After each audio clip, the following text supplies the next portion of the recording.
किताब का नाम है संभोग से समाधि की ओर। आज हम दूसरे सूत्र की चर्चा करेंगे। अगर आपने पहले सूत्र का वीडियो नहीं देखा है तो लिंक डिस्क्रिप्शन में है, जरूर देखना। दूसरा सूत्र आपसे कहना चाहता हूँ, और वह दूसरा सूत्र भी संस्कृति ने और आज तक की सभ्यता ने और धर्मों ने हमारे भीतर मजबूत किया है। दूसरा सूत्र भी स्मरणीय है, क्योंकि पहला सूत्र तो काम की ऊर्जा को प्रेम बना देगा और दूसरा सूत्र द्वार की तरह रोके हुए है उस ऊर्जा को बहने से। वह बह नहीं पाएगी। वह दूसरा सूत्र है मनुष्य का ये भाव कि मैं हूं, ईगो, उसका अहंकार कि मैं हूं। बुरे लोग तो कहते ही हैं कि मैं हूं, अच्छे लोग और जोर से कहते हैं कि मैं हूं, और मुझे स्वर्ग जाना है और मोक्ष पाना है और मुझे ये करना है और मुझे वह करना है। लेकिन वह मैं खड़ा हुआ है वहां भीतर, और जिस आदमी का मैं जितना मजबूत है उतना ही उस आदमी की सामर्थ्य दूसरे से संयुक्त हो जाने की कम हो जाती है। क्योंकि मैं एक दीवार है, एक घोषणा है कि मैं हूं। मैं की घोषणा कह देती है तुम हो, मैं हूं। दोनों के बीच फासला है। फिर मैं कितना ही प्रेम करूं और आपको अपनी छाती से लगा लूं, लेकिन फिर भी हम दो हैं। छातियां कितनी ही निकट आ जाएं, फिर भी बीच में फासला है। मैं हूं, तुम हो। इसलिए निकटतम अनुभव भी निकट नहीं ला पाते। शरीर पास बैठ जाते हैं, आदमी दूर दूर बने रह जाते हैं।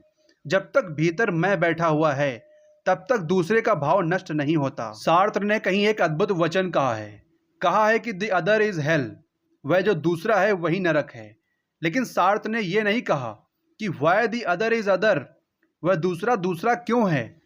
वह दूसरा दूसरा इसलिए है कि मैं हूं, और जब तक मैं हूं तब तक दुनिया में हर चीज दूसरी है, अन्य है, भिन्न है। और जब तक भिन्नता है तब तक प्रेम का अनुभव नहीं हो सकता। प्रेम है एकात्मक का अनुभव। प्रेम है इस बात का अनुभव कि गिर गई दीवार और दो ऊर्जाएं मिल गई और संयुक्त हो गई। प्रेम है इस बात का अनुभव कि एक व्यक्ति और दूसरे व्यक्ति की सारी दीवारें गिर गईं और प्राण संयुक्त हुए, मिले और एक हो गए। जब यही अनुभव एक व्यक्ति और समस्त के बीच फलित होता है तो उस अनुभव को मैं कहता हूं परमात्मा। और जब दो व्यक्तियों के बीच फलित होता है तो उसे मैं कहता हूं प्रेम।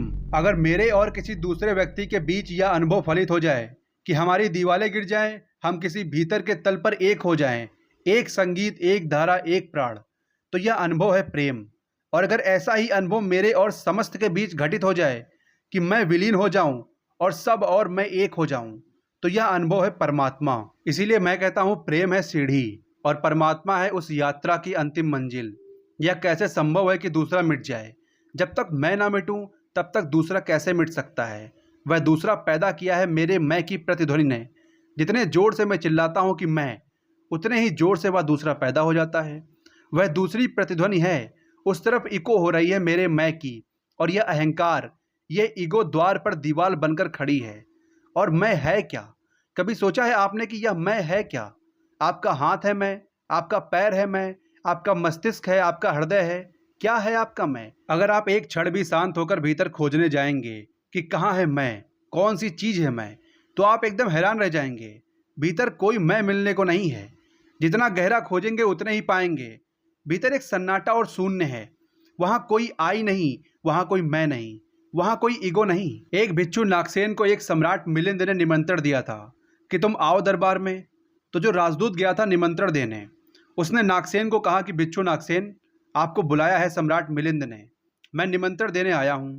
तो वह नागसेन कहने लगा मैं चलूंगा जरूर, लेकिन एक बात विनय कर दूं, पहले ही कह दूं कि भिक्षु नागसेन जैसा कोई है नहीं। यह केवल एक नाम है, काम चलाऊ नाम है। आप कहते हैं तो मैं चलूंगा जरूर, लेकिन ऐसा कोई आदमी कहीं है नहीं। राजदूत ने जाकर सम्राट को कह दिया कि बड़ा अजीब आदमी है वह कहने लगा कि मैं चलूंगा जरूर, लेकिन ध्यान रहे कि भिक्षु नागसेन जैसा कहीं कोई है नहीं। यह केवल एक काम चलाऊ नाम है। सम्राट ने कहा अजीब सी बात है, जब वह कहता है मैं चलूंगा, आएगा वह आया भी रथ पर बैठकर। सम्राट ने द्वार पर स्वागत किया और कहा भिक्षु नागसेन, हम स्वागत करते हैं आपका। वह हंसने लगा। उसने कहा कि स्वागत स्वीकार करता हूं, लेकिन स्मरण रहे भिक्षु नागसेन जैसा कोई है नहीं। सम्राट कहने लगा बड़ी पहेली की बात करते हैं आप। अगर आप नहीं है तो कौन है? कौन आया है यहाँ? कौन स्वीकार कर रहा है स्वागत? कौन दे रहा है उत्तर? नागसेन मुड़ा और उसने कहा कि देखते हैं सम्राट मिलिंद, यह रथ खड़ा है जिस पर मैं आया। सम्राट ने कहा हाँ, यह रथ है। तो भिक्षु नागसेन पूछने लगा घोड़ों को निकाल कर अलग कर लिया जाए। घोड़े अलग कर लिए गए और उसने पूछा, सम्राट ये घोड़े रथ हैं? सम्राट ने कहा, घोड़े कैसे रथ हो सकते हैं? घोड़े अलग कर दिए गए। सामने के डंडे जिनसे घोड़े बंधे थे खिंचवा लिए गए और उससे पूछा कि ये रथ है?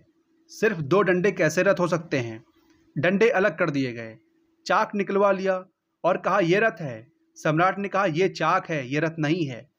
और एक एक अंग रथ का निकलता चला गया और एक एक अंग पर सम्राट को कहना पड़ा कि नहीं, ये रथ नहीं है। फिर आखिर पीछे शून्य बच गया, वहां कुछ भी ना बचा। बिच्छू नागसेन पूछने लगा, रथ कहाँ है अब? रथ कहाँ है अब? और जितनी चीजें मैंने निकाली तुमने कहा ये भी रथ नहीं है, ये भी रथ नहीं है, ये भी रथ नहीं है, अब रथ कहाँ है? तो सम्राट चौंक कर खड़ा रह गया। रथ पीछे बचा भी नहीं था और जो चीजें निकल गई थीं उनमें कोई रथ था भी नहीं। तो वह बिच्छू कहने लगा, समझे आप, रथ एक जोड़ था, रथ कुछ चीजों का संग्रह मात्र था। रथ का अपना होना नहीं है कोई, ईगो नहीं है कोई, रथ एक जोड़ है। आप खोजे कहाँ है आपका मैं, और आप पाएंगे कि अनंत शक्तियों के एक जोड़ है। मैं कहीं भी नहीं है। और एक एक अंग पर आप सोचते चले जाएंगे तो एक एक अंग समाप्त होता चला जाता है, फिर पीछे शून्य रह जाता है। उसी शून्य से प्रेम का जन्म होता है, क्योंकि वह शून्य आप नहीं है, वह शून्य परमात्मा है। एक गांव में एक आदमी ने मछलियों की एक दुकान खोली। बड़ी दुकान थी, उस गांव में पहली दुकान थी। तो उसने एक बहुत खूबसूरत तख्ती बनवाई और उस पर लिखवाया, फ्रेश फिश सोल्ड हियर, यहाँ ताज़ी मछलियाँ बेची जाती हैं। पहले ही दिन दुकान खुली और एक आदमी आया और कहने लगा, फ्रेश फिश सोल्ड हियर, ताज़ी मछलियाँ? कहीं बासी मछलियाँ भी बेची जाती हैं? ताज़ी लिखवाने की क्या ज़रूरत है? दुकानदार ने सोचा कि बात तो ठीक है, इससे और व्यर्थ बासे का भी ख्याल पैदा होता है। उसने फ्रेश अलग कर दिया, ताज़ा अलग कर दिया, तख्ती रह गई, फिश सोल्ड हियर, मछलियाँ यहाँ बेची जाती हैं। दूसरे दिन एक बूढ़ी औरत आई और उसने कहा कि मछलियाँ यहाँ बेची जाती हैं, सोल्ड हियर, कहीं और कहीं भी बेचते हो? उस आदमी ने कहा कि यह हियर बिल्कुल फिजूल है। उसने तख्ती पर एक शब्द और अलग कर दिया, रह गया फिश सोल्ड। तीसरे दिन एक आदमी आया और वह कहने लगा, फिश सोल्ड, मछलियाँ बेची जाती हैं, मुफ्त भी देते हो क्या? उस आदमी ने कहा, यह सोल्ड भी बेकार है। उस सोल्ड को भी अलग कर दिया, अब रह गई वहाँ तख्ती, फिश। एक बूढ़ा आया और कहने लगा, फिश, अंधे को भी मील भर दूर से बांस मिल जाती है, यह तख्ती काहे के लिए लटकाई हुई है यहाँ? फिश भी चली गई, खाली तख्ती रह गई वहाँ। और एक आदमी आया और उसने कहा, यह तख्ती किस लिए लगाई है? इससे दुकान पर आड़ पड़ती है। वह तख्ती भी चली गई, वहाँ कुछ भी नहीं रह गया, एलिमिनेशन होता गया, एक एक चीज़ हटती चली गई, पीछे जो शेष रह गया शून्य। उस शून्य से प्रेम का जन्म होता है, क्योंकि उस शून्य में दूसरे के शून्य से मिलने की क्षमता है। सिर्फ शून्य ही शून्य से मिल सकता है और कोई नहीं। 2 शून्य मिल सकते हैं, 2 व्यक्ति नहीं, 2 इंडिविजुअल नहीं मिल सकते, 2 वैक्यूम, 2 एम्प्टीनेस मिल सकते हैं, क्योंकि बाधा आप कोई भी नहीं है। शून्य की कोई दीवार नहीं होती और हर चीज़ की दीवार होती है। तो दूसरी बात स्मरणीय है, व्यक्ति जब मिटता है नहीं रह जाता, पता है कि हूँ ही नहीं, जो है वह मैं नहीं हूँ, जो है वह सब है। तब द्वार गिरता है, दीवार टूटती है और तब वह गंगा बहती है जो भीतर छिपी है और तैयार है। वह शून्य की प्रतीक्षा कर रही है कि कोई शून्य हो जाए तो उससे बह उठूं। हम एक कुआं खोदते हैं, पानी भीतर है, पानी कहीं से लाना नहीं होता, लेकिन बीच में मिट्टी पत्थर पड़े हैं, उनको निकाल कर बाहर कर देते हैं। करते क्या है हम? करते हैं हम एक शून्य बनाते हैं, एक खाली जगह बनाते हैं, एक एम्प्टीनेस बनाते हैं। कुआं खोदने का मतलब है खाली जगह बनाना, ताकि खाली जगह में जो भीतर छिपा हुआ पानी है वह प्रकट होने के लिए जगह पा जाए, स्पेस पा जाए। वह भीतर है, उसको जगह चाहिए प्रकट होने को, जगह नहीं मिल पा रही है। भरा हुआ है कुआं मिट्टी पत्थर से, मिट्टी पत्थर हमने अलग कर दिए, वह पानी उबल कर बाहर आ गया। आदमी के भीतर प्रेम भरा हुआ है, स्पेस चाहिए, जगह चाहिए जहां वह प्रकट हो जाए, और हम भरे हुए हैं अपने मैं से। हर आदमी चिल्लाया जा रहा है मैं, और स्मरण रखें, जब तक आपकी आत्मा चिल्लाती है मैं, तब तक आप मिट्टी पत्थर से भरे हुए कुएं हैं। आपके कुएं में प्रेम के झरने नहीं फूटेंगे, नहीं फूट सकते हैं। मैंने सुना है एक बहुत पुराना वृक्ष था, आकाश में सम्राट की तरह उसके हाथ फैले हुए थे, उस पर फूल आते थे तो दूर दूर से पक्षी सुगंध लेने आते, उस पर फल लगते थे तो तितलियां उड़ती, उसकी छाया, उसके फैले हाथ, हवाओं में उसका वह खड़ा रूप आकाश में बड़ा सुंदर था। एक छोटा बच्चा उसकी छाया में रोज खेलने आता था और उस बड़े वृक्ष को उस छोटे बच्चे से प्रेम हो गया। बड़ों को छोटे से प्रेम हो सकता है अगर बड़ों को पता ना हो कि हम बड़े हैं। वृक्ष को कोई पता नहीं था कि मैं बड़ा हूँ, ये पता सिर्फ आदमी को होता है, इसीलिए उसका प्रेम हो गया। अहंकार हमेशा अपने से बड़ों को प्रेम करने की कोशिश करता है। अहंकार हमेशा अपने से बड़ों से संबंध जोड़ता है। प्रेम के लिए कोई बड़ा छोटा नहीं है, जो आ जाए उसी से संबंध जुड़ जाता है। वह एक छोटा सा बच्चा खेलने आता था उस वृक्ष के पास। उस वृक्ष का उससे प्रेम हो गया, लेकिन वृक्ष की शाखाएं ऊपर थीं, बच्चा छोटा था, तो वृक्ष अपनी शाखाएं उसके लिए नीचे झुकाता ताकि वह फल तोड़ सके, फूल तोड़ सके। प्रेम हमेशा झुकने को राजी है, अहंकार कभी भी झुकने को राजी नहीं है। अहंकार के पास आप जाएंगे तो अहंकार के हाथ और ऊपर उठ जाएंगे ताकि आप उन्हें छू ना सकें, क्योंकि जिसे छू लिया जाए वह छोटा आदमी है, जिसे ना छुआ जा सके, दूर सिंहासन पर दिल्ली में हो, वह आदमी बड़ा आदमी है। वह वृक्ष की शाखाएं नीचे झुक जाती जब वह बच्चा खेलने आता, और जब बच्चा उसके फूल तोड़ लेता तो वह वृक्ष बहुत खुश होता, उसके प्राण आनंद से भर जाते। प्रेम जब भी कुछ दे पाता है तब खुश हो जाता है। अहंकार जब भी कुछ ले पाता है तभी खुश होता है।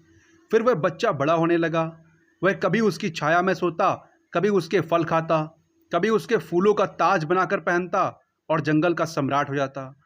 प्रेम के फूल जिसके पास भी बरसते हैं वही सम्राट हो जाता है, और जहाँ भी अहंकार गिरता है वहीं सब अंधकार हो जाता है। आदमी दीन और दरिद्र हो जाता है। वह लड़का फूलों का ताज पहनता और नाचता, और वृक्ष बहुत खुश होता, उसके प्राण आनंद से भर जाते, हवाएं सनसनाती और वह गीत गाता। फिर लड़का और बड़ा हुआ, वह वृक्ष के ऊपर भी चढ़ने लगा, उसकी शाखाओं से झूलने भी लगा। वह उसकी शाखाओं पर विश्राम भी करता और वृक्ष बहुत आनंदित होता। प्रेम आनंदित होता है जब प्रेम किसी के लिए छाया बन जाता है। अहंकार आनंदित होता है जब किसी की छाया छीन लेता है। लेकिन लड़का बड़ा होता चला गया, दिन बढ़ते चले गए। जब लड़का बड़ा हो गया तो उसे और दूसरे काम भी दुनिया में आ गए। महत्वाकांक्षाएं आ गईं, उसे परीक्षाएं पास करनी थी, उसे मित्रों को जीतना था। वह फिर कभी कभी आता, कभी नहीं भी आता, लेकिन वृक्ष उसकी प्रतीक्षा करता कि वह आए, वह आए। उसके सारे प्राण पुकारते कि आओ आओ। प्रेम निरंतर प्रतीक्षा करता है कि आओ। प्रेम एक प्रतीक्षा है, एक अवेटिंग है, लेकिन वह कभी आता, कभी नहीं आता, तो वृक्ष उदास हो जाता। प्रेम की एक ही उदासी है, जब वह बांट नहीं पाता तो उदास हो जाता है, जब वह दे नहीं पाता तो उदास हो जाता है। और प्रेम की एक ही धन्यता है कि जब वह बांट देता है, लुटा देता है, तो वह आनंदित हो जाता है। फिर लड़का और बड़ा होता चला गया और वृक्ष के पास आने के दिन कम होते चले गए। जो आदमी जितना बड़ा होता चला जाता है महत्वाकांक्षा के जगत में, प्रेम के निकट आने की सुविधा उतनी ही कम होती चली जाती है। उस लड़के की एम्बिशन, महत्वाकांक्षा बढ़ रही थी, कहाँ वृक्ष, कहाँ जाना। फिर एक दिन वहाँ से निकलता था तो वृक्ष ने उससे कहा, सुनो। हवाओं में उसकी आवाज़ गूंजी कि सुनो, तुम आते नहीं, मैं प्रतीक्षा करता हूँ, मैं तुम्हारे लिए प्रतीक्षा करता हूँ, राह देखता हूँ, बाट जोहता हूँ। उस लड़के ने कहा, क्या है तुम्हारे पास जो मैं आऊँ? मुझे रुपये चाहिए। हमेशा अहंकार पूछता है कि क्या है तुम्हारे पास जो मैं आऊँ। अहंकार मांगता है कि कुछ हो तो मैं आऊँ, ना कुछ हो तो आने की कोई ज़रूरत नहीं। अहंकार एक प्रयोजन है, एक पर्पज़ है। प्रयोजन पूरा होता हो तो मैं आऊँ, अगर कोई प्रयोजन ना हो तो आने की ज़रूरत क्या है। और प्रेम निष्प्रयोजन है, प्रेम का कोई प्रयोजन नहीं। प्रेम अपने में ही अपना प्रयोजन है, वह बिल्कुल पर्पजलेस है। वृक्ष तो चौंक गया। उसने कहा कि तुम तभी आओगे जब मैं कुछ तुम्हें दे सकूं। मैं तुम्हें सब दे सकता हूं, क्योंकि प्रेम कुछ भी रोकना नहीं चाहता। जो रोक ले वह प्रेम नहीं है। अहंकार रोकता है, प्रेम तो बेशर्त देता है। लेकिन रुपये मेरे पास नहीं है, ये रुपये तो सिर्फ आदमी की इजात है। वृक्षों ने यह बीमारी नहीं पाली है। उस वृक्ष ने कहा, इसीलिए तो हम इतने आनंदित होते हैं, इतने फूल खिलते हैं, इतने फल लगते हैं, इतनी बड़ी छाया होती है, हम इतना नाचते हैं आकाश में, हम इतने गीत गाते हैं, पक्षी हम पर आते हैं और संगीत का कलरव करते हैं, क्योंकि हमारे पास रुपये नहीं हैं। जिस दिन हमारे पास भी रुपये हो जाएंगे, हम भी आदमी जैसे दीनहीन मंदिरों में बैठकर सुनेंगे कि शांति कैसे पाई जाए, प्रेम कैसे पाया जाए।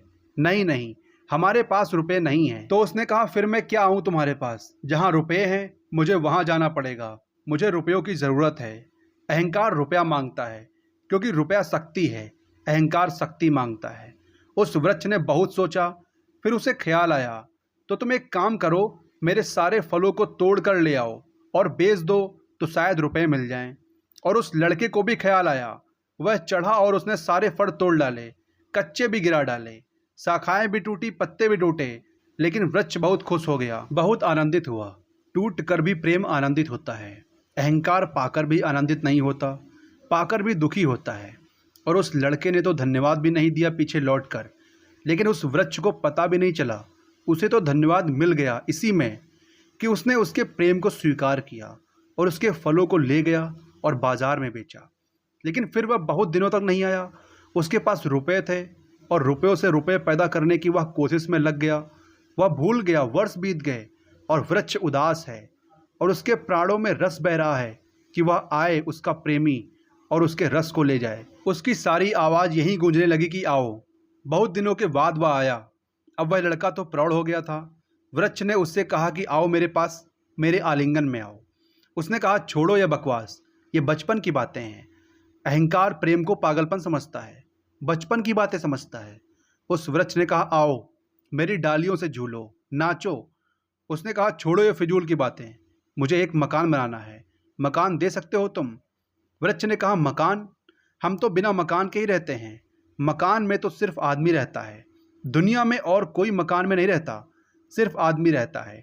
सो देखते हो आदमी की हालत, मकान में रहने वाले आदमी की हालत। उसके मकान जितने बड़े होते जाते हैं, आदमी उतना छोटा होता चला जाता है। हम तो बिना मकान के रहते हैं, लेकिन एक बात हो सकती है कि तुम मेरी शाखाओं को काट कर ले जाओ तो शायद तुम मकान बना लो। और वह प्रौढ़ कुल्हाड़ी लेकर आ गया और उसने उस वृक्ष की शाखाएं काट डाली। वृक्ष एक ठूंठ रह गया, नंगा, लेकिन वृक्ष बहुत आनंदित था। प्रेम सदा आनंदित है, चाहे उसके अंग भी कट जाएं, लेकिन कोई ले जाए, कोई ले जाए, कोई बांट ले, कोई सम्मिलित हो जाए, साझीदार हो जाए। और उस लड़के ने तो पीछे लौट कर भी नहीं देखा। उसने मकान बना लिया और वक्त गुजरता गया। वह ठूठ राह देखता, वह चिल्लाना चाहता, लेकिन अब उसके पास पत्ते भी नहीं थे, शाखाएं भी नहीं थी। हवाएं आती और वह बोल भी ना पाता, बुला भी ना पाता, लेकिन उसके प्राणों में तो एक ही गूंज थी कि आओ। और बहुत दिन बीत गए, तब वह बूढ़ा आदमी हो गया था। वह बच्चा, वह निकल रहा था पास से, वृक्ष के पास आकर खड़ा हो गया। तो वृक्ष ने पूछा क्या कर सकता हूं और मैं तुम्हारे लिए? तुम बहुत दिनों के बाद आए। उसने कहा तुम क्या कर सकोगे? मुझे दूर देश जाना है धन कमाने के लिए, मुझे एक नाव की जरूरत है। तो उसने कहा तुम मुझे और काट लो तो मेरी इस पीढ़ से नाव बन जाएगी और मैं बहुत धन्य हो जाऊंगा कि मैं तुम्हारी नाव बन सकूं और तुम्हें दूर देश ले जा सकूं। लेकिन तुम जल्द लौट आना और सकुशल लौट आना, मैं तुम्हारी प्रतीक्षा करूंगा। और उसने आरे से उस वृक्ष को काट डाला। तब वह एक छोटा सा ठूंठ रह गया और वह दूर यात्रा पर निकल गया। और वह ठूंठ भी प्रतीक्षा करता रहा कि वह आए, लेकिन अब उसके पास कुछ भी नहीं है देने को। शायद वह नहीं आएगा, क्योंकि अहंकार वहीं आता है जहां कुछ पाने को है। अहंकार वहां नहीं जाता जहां कुछ पाने को नहीं है। मैं उस ठूंठ के पास एक रात मेहमान हुआ था, तो वह ठूंठ मुझसे बोला कि वह मेरा मित्र अब तक नहीं आया और मुझे बड़ी पीड़ा होती है कि कहीं नाव डूब ना गई हो, कहीं वह भटक ना गया हो, कहीं किसी दूर किनारे पर विदेश में कहीं भूल ना गया हो, कहीं वह डूब ना गया हो, कहीं वह समाप्त ना हो गया हो। एक खबर भर कोई मुझे ला दे, अब मैं मरने के करीब हूँ। एक खबर भर आ जाए कि वह सकुशल है, फिर कोई बात नहीं, फिर सब ठीक है। अब तो मेरे पास देने को कुछ भी नहीं है, इसीलिए बुलाऊं भी तो शायद वह नहीं आएगा, क्योंकि वह लेने की ही भाषा समझता है। अहंकार लेने की भाषा समझता है, प्रेम देने की भाषा है। इससे ज़्यादा और कुछ मैं नहीं कहूँगा। जीवन एक ऐसा वृक्ष बन जाए और उस वृक्ष की शाखाएं अनंत तक फैल जाएं, सब उसकी छाया में हो और सब तक उसकी बाहें फैल जाएं, तो पता चल सकता है कि प्रेम क्या है। प्रेम का कोई शास्त्र नहीं है, ना कोई परिभाषा है, ना प्रेम का कोई सिद्धांत है। तो मैं बहुत हैरानी में था कि क्या कहूँगा आपसे कि प्रेम क्या है। वह तो बताना मुश्किल है। आकर बैठ सकता हूँ, अगर मेरी आंखों में दिखाई पड़ जाए तो दिखाई पड़ सकता है, अगर मेरे हाथों में दिखाई पड़ जाए तो दिखाई पड़ सकता है। मैं कह सकता हूँ यह है प्रेम। लेकिन प्रेम क्या है? अगर मेरी आंख में ना दिखाई पड़े, मेरे हाथ में ना दिखाई पड़े, तो शब्दों से बिल्कुल भी दिखाई नहीं पड़ सकता कि प्रेम क्या है। मेरी बातों को इतने प्रेम और शांति से सुना उससे बहुत बहुत अनुग्रहित हूँ। इस वीडियो को यहीं पर ख़त्म करता हूँ। आज संभोग से समाधि बुक का पहला चैप्टर फिनिश हो चुका है, जिसमें 2 सूत्र पे बात की गई है।